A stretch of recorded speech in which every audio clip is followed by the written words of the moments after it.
Hello everyone. Recently आप लोगों ने बहुत सारे न्यूज़ आर्टिकल्स देखे होंगे जिसमें आप लोगों ने पढ़ा होगा कि IMF has reclassified India's exchange rate regime as stabilise arrangement from floating.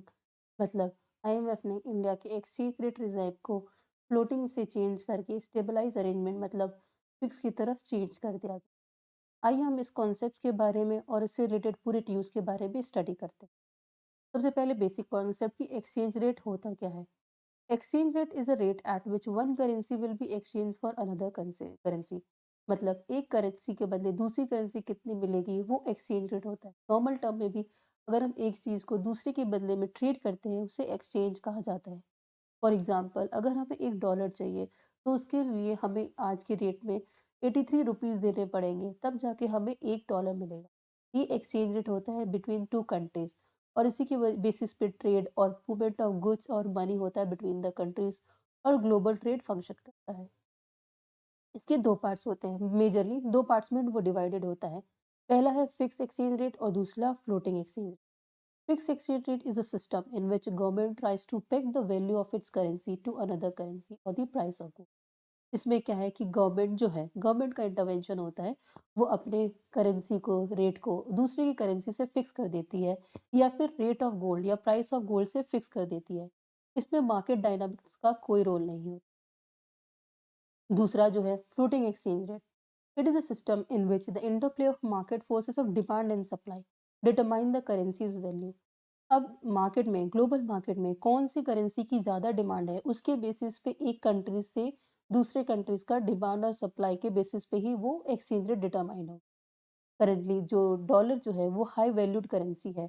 मतलब सारे कंट्रीज की डोमिनेशन उसके रिस्पेक्ट में डिटरमाइन की जाती है क्योंकि ग्लोबल ट्रेड अधिकतर उसी डॉलर्स में ही किए जाते हैं। तो जैसे जैसे डिमांड बढ़ती जाती है उसके रिस्पेक्ट में दूसरी करेंसी भी इम्पैक्ट होती है। जैसे अब अगर कुछ साल पहले देखें तो $1 हमें 70-75 में मिल जाता था। पर अब जो है 80-83 और अब क्या पता आगे और इंक्रीज हो। तो ये ट्रेजेक्ट्री चलती रहती है।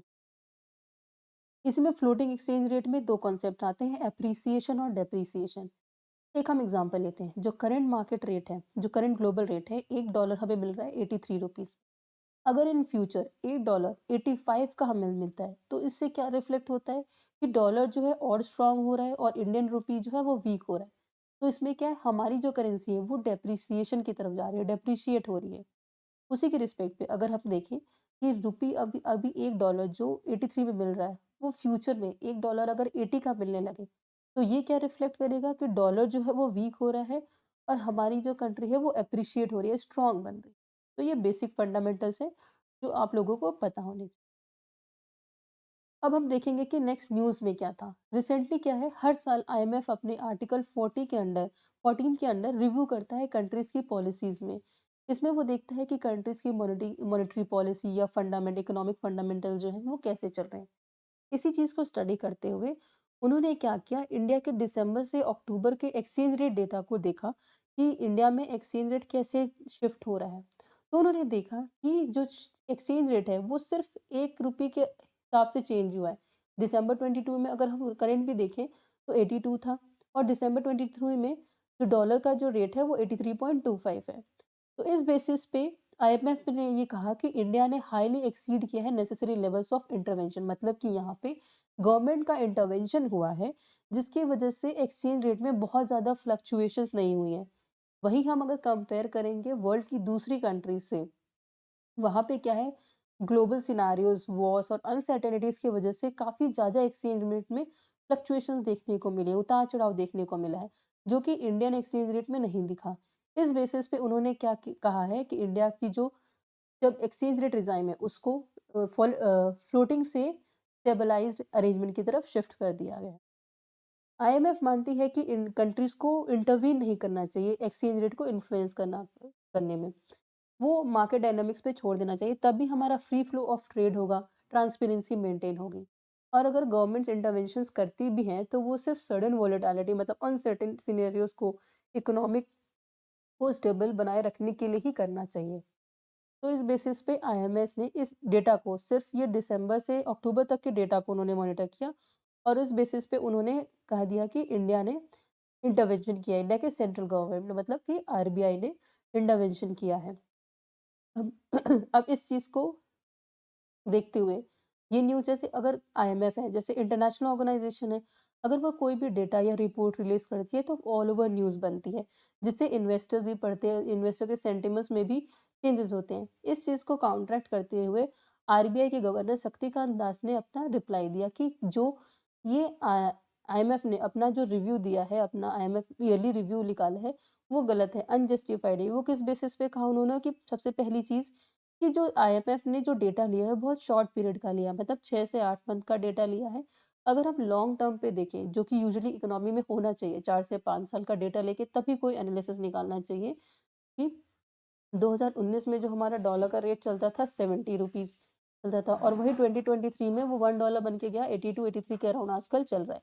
तो अगर हम देखेंगे भी 2019 से 2023 तक की ट्रेजेक्टरी देखेंगे, तो उसमें क्या है, जो डेटा वो डेप्रिशिएट हुआ है, जो मॉनेटरी वैल्यू है वो डेप्रिशिएट हुई है रुपीज़।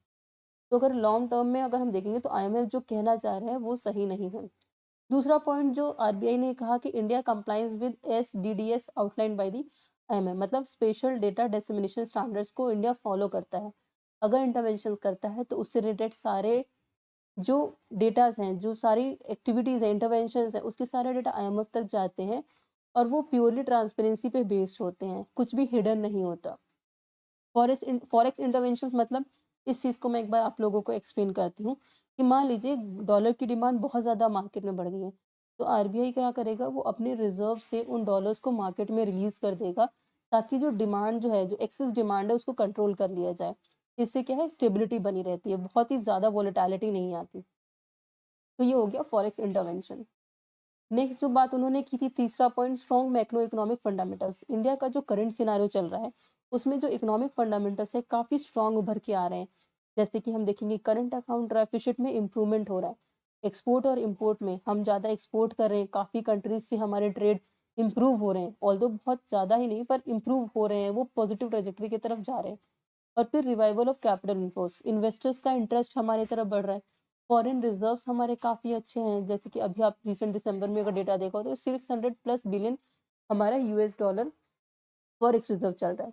चौथा पॉइंट जो आरबीआई गवर्नर ने कहा कि इम्प्रेसिव ग्रोथ रेट जो चल रहा है, अगर हम रिसेंट डेटा को देखें, quarter one of financial year 2024 में जो जीडीपी का ग्रोथ रेट था वो 7.8% था, और वही क्वार्टर टू में फाइनेंशियल ईयर ऑफ 2024 में ये 7.6 हो गया।